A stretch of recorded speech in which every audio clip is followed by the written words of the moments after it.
بسم الله الرحمن الرحيم.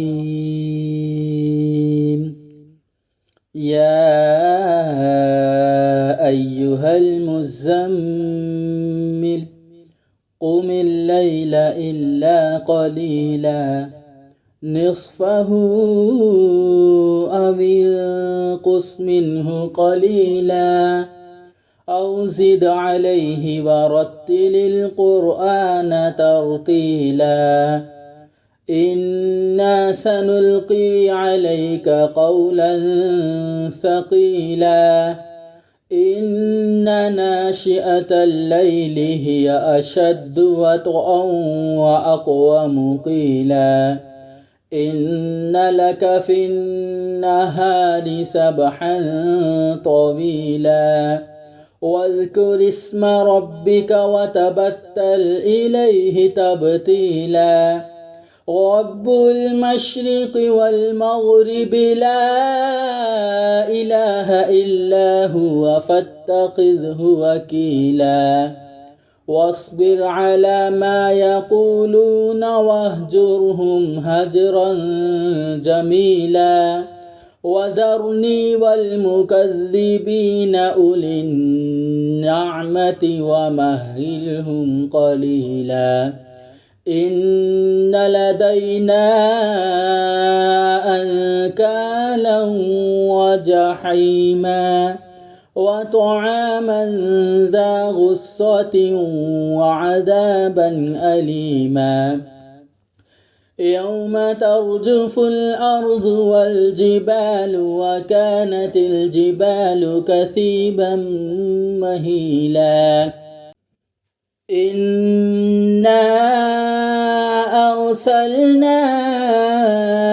إليكم رسولا شاهدا عليكم كما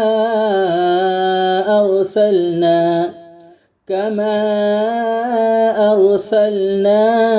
إلى فرعون رسولا فعصى فرعون الرسول فأخذناه أخذا وبيلا فكيف تتقون إن كفرتم يوما يجعل البلدان شيبا السماء منفطر به كان وعده مفعولا إن هذه تذكرة فمن شاء اتخذ إلى ربه سبيلا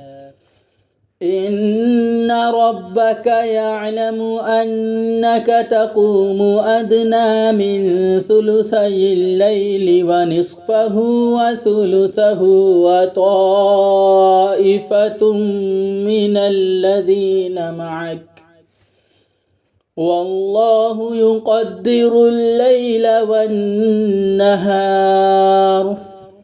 علم أن لن تحصوه فتاب عليكم فاقرؤوا ما تيسر من القرآن علم أن سيكون منكم مرضى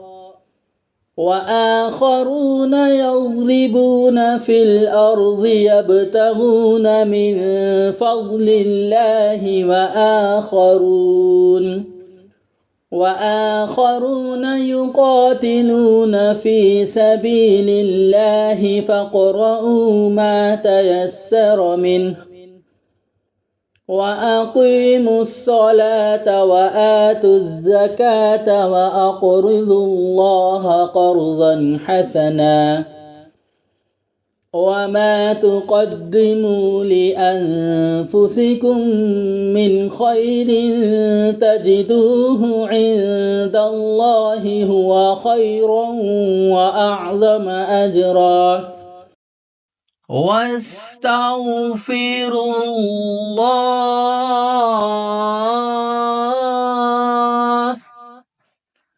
إن الله غفور رحيم.